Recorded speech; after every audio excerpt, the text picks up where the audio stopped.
एक मछली का भी सुना देता हूँ, बड़ा अच्छा है। मछली कितनी बुद्धिमती थी, यह देखिए मछली होगी।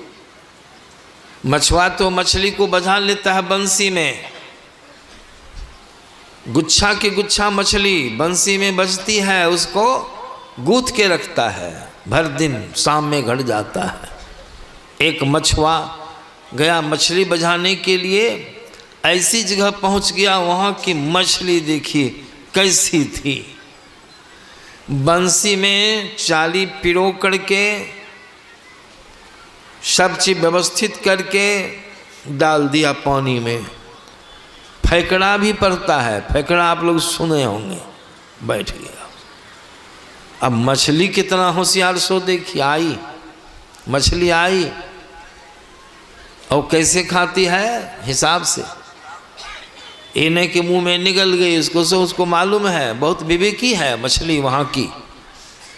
एक तरफ से ओट भिड़ा करके ओट के माध्यम से चाली के ऊपरी भाग को खा गया, मतलब बंसी के ऊपर तक के भाग को एक तरफ का खा गई।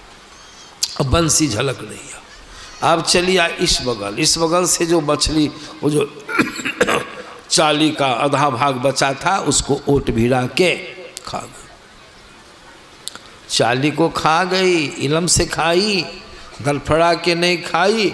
अब बंसी वहाँ डोल रही है, वो खड़ी है मछली। अब खाने में थोड़ा तरेला हिल डोल हुआ, मछुआ बहुत लगा हुआ है, बको ध्यान उसका तरेले पर है, हिल डोल हो रहा है, समझे ना। अब मछली भी शांत हो गई, खड़ी है, फिर दूसरा देगा। अब क्या करता है, देखा आशा पैरा, खींचा, देखा कि खाली बंसी, चाली गायब। फिर दिया, मछली आशा में कि फिर देगा, फिर दिया। अब फिर मछली वही होशियार है, उसी तरह से खा गई। इस तरह से 4-5 बार ऐसा होने पर मछुआ समझ लिया यहाँ की मछली हमसे भी तेज है। स्थान चेंज कर दिया, चला गया उत्तर, वहाँ फिर प्रबंध करके दिया। आई मछली इतना होशियार, इधर उधर देख ली, किधरों आएगा वो, उधर गई नहीं तो उधर गई तो ठीक कछाड़ में, किनारे में, जहाँ तक बंसी को किनारे से आनी चाहिए, फिर वही हाल। खाते खाते कितना स्थान वह मछुआ चेंज किया, लेकिन मछली वह नहीं बच सकी। छुच्छे हाथ, खाली हाथ वह मछुआ शाम में गाली देते हुए चला था। आने वक्त में फल्ला ने टोक दिया था, उसको गाली देते हुए चला गया। समझे, ये मछली होशियार, विवेक से काम ली। इसी प्रकार संत महात्मा लोग कहते हैं, हम और आप जितने हैं संसार में, ये 5 विषय है। लेकिन 5 विषय के ही भी जान लीजिए। जिस तरह से मछुआ ने बंसी पर चाली चढ़ा करके जल में दिया, किस लिए दिया समझिए, किस लिए दिया? चाली जो दिया सो मछली को भोजन करने के लिए कि फंसाने के लिए? कौन सी के लिए दिया है? फंसाने के लिए दिया। इस लालच में मछली आएगी, इसको खाएगी, बंसी गलफर में लसक जाएगी, भागना चाहेगी, तरेला उबडुब होगी, हम खींच लेंगे, मछली पकड़ लेंगे। यही व्यवस्था है उसकी, ना कि मछली के लिए भोजन का प्रबंध किया है। ठीक उसी प्रकार संतों ने हम लोग को समझाया, तो संतों की बातों पर ख्याल करेंगे तब ना। संत लोग क्या कहते हैं? इसी प्रकार से जम रूपी मछुआ, इस संसार का चलाने वाला मालिक कौन है? जमराज। जम के अधीन संसार है, स्थूल जगत जम के अधीन में है। जम मछुआ वो क्या करता है? बाबा कबीर की वाणी में आया है, मछुआ तो एक चारा लगाया बंसी, काहे कि मछली जो है, मछली एक ही लालच में फंस सकती, जिह्वा स्वाद में फंस सकती है। उसको रूप से, शब्द से, गंध से, स्पर्श से कोई लेना देना नहीं, एक विषय चाहिए मछली को, वह है स्वाद। इसलिए एक चीज लगा करके दिया, और इस जीव को बझाने के लिए, मनुष्य प्राणी को बझाने के लिए जमराज रूपी मछुआ जो है 5 चारा लगाया है। क्या सब चारा है? रूप, रस, गंध, स्पर्श और शब्द, 5 विषय। काहे कि मनुष्य को क्या चाहिए? 5 विषय चाहिए। रूप भी चाहिए भोग के लिए, शब्द भी चाहिए भोग के लिए, गंध भी चाहिए भोग के लिए, स्वाद भी चाहिए भोग के लिए, और स्पर्श का विषय भी चाहिए भोग की। 5 विषय पूर्ण चाहिए कि नहीं चाहिए? मृग मीन भृंग पतंग कुंजर एक दोष विनाश ही, 5 दोष असाध जा में ताकि केतिक आस ही। तो जमराज रूपी मछुआ ने मनुष्य प्राणी को अपने जाल में, जीव को बझाने के लिए क्या काम किया है? ये 5 विषय रूपी चारा संसार में बिखेर दिया है। और हम और मछली की तरह 5 विषय भोग में संपूर्ण जीवन को खो देते हैं, और अंत में जम जाल में बच, जैसे मछली बच गई। इसी को बाबा कबीर की वाणी में आप सुनिएगा, इस बात को बाबा कबीर ने इसको स्पष्ट कर दिया है। बाबा कबीर क्या कहते हैं? सुन शिखड़ की माछड़ी भव सागर आया हो, कहे कबीर धर्मदास से जम बंसी लगाया।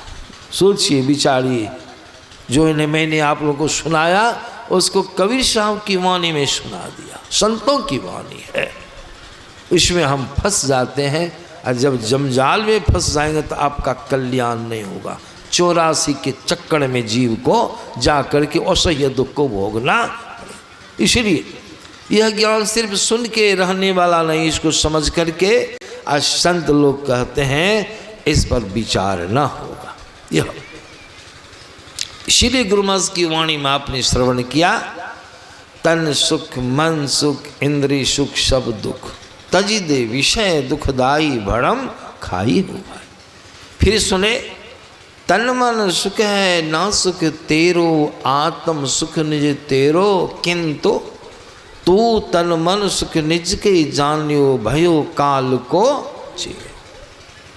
क्या इससे बच जाएंगे हम लोग? नहीं बच। इसलिए अब देखिए, गुरुमास पता दे दिए, आत्म सुख निज तेरो, तुम्हारा सुख है आत्म सुख।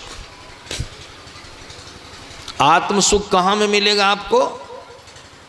इस बात को जान जाएंगे तो कागभूषणी महाराज की सारी बातों को बूझ लीजिएगा। आत्म सुख कहाँ में है? परमात्मा में। आत्म सुख कहाँ में है? परमात्मा में। जो आपका सुख है, तो आपका सुख कहाँ हुआ? परमात्मा में। इस संसार में आपका सुख नहीं है।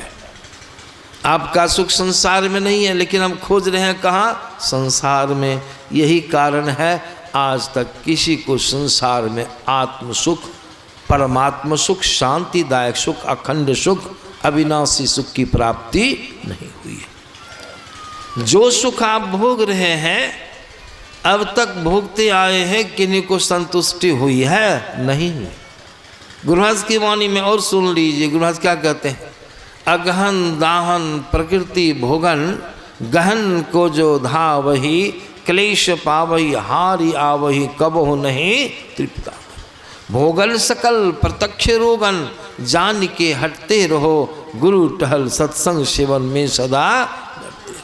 आत्म सुख है परमात्मा में। आप हैं परमात्मा के अंश। आप परमात्मा से विमुख दिशा में आए हैं। आप प्रभु से विमुख दिशा में, संसार की दिशा में आए हैं, तो परमात्मा से विमुख हो गया। परमात्मा में पूर्ण सुख है, संतोषदायक सुख है। तो परमात्मा से जो आप जब से अलग हुए हैं, तो कहिए सुख से अलग हो गए। आ कहाँ गए? संसार में। संसार क्या है? सबों को मालूम है। संतों ने संसार को क्या संज्ञा दिया है? दुखालय। संसार का नाम क्या है? संतों ने दुखालय। दुखालय में दुख का घर। आए हैं दुख के घर में, यहाँ खोजते हैं सुख, नहीं मिले। आज जो मिल रहा है भ्रम है, सुख नहीं है। जो मछली वाला मैंने आप लोगों को सुना दिया या नहीं, तो भोर में तो रोज गाते हैं कि नहीं? सिर्फ गाते हैं, गाने से तो नहीं होगा। संभलिए, सजग हो जाइए। सत्संग सुनने का मतलब यह नहीं कि बहुत अच्छा लगा सुनने में, नहीं नहीं। अच्छा लगने का मतलब हुआ उसको समझ के उस पर सचेत होइए, बचिए। गुरु महाराज क्या कहते हैं यहाँ के सुख के बारे में? और मृगवारी सम सब ही प्रपंचन, विषय सब दुख रूप है। फिर देखिए ये विषय क्या है? सब दुख रूप है। मृगा के पानी के समान है। अभी सुन रहे थे, सुनाया गया आप लोग, मृगा का पानी, पानी है नहीं लेकिन मृगा को मालूम पड़ता है पानी है। मृग वहाँ जाता है, पानी समाप्त हो जाता, आगे देखता, आगे पानी, आगे भी वही बात, आगे भी वही बात। दौड़ते दौड़ते पानी के आशा पैरा मृगा प्यासा ही काल के गाल में समा जाता, उसको सुख नहीं मिला, मर गया। उसी प्रकार इन पंच विषयों के भोग से आप कभी सुखी नहीं होइएगा। ये गुरु महाराज ने कहा मृगवाणी सम सब ही प्रपंचन, विषय सब दुख रूप है। निसुरत को इनसे हटा प्रभु में लगाना।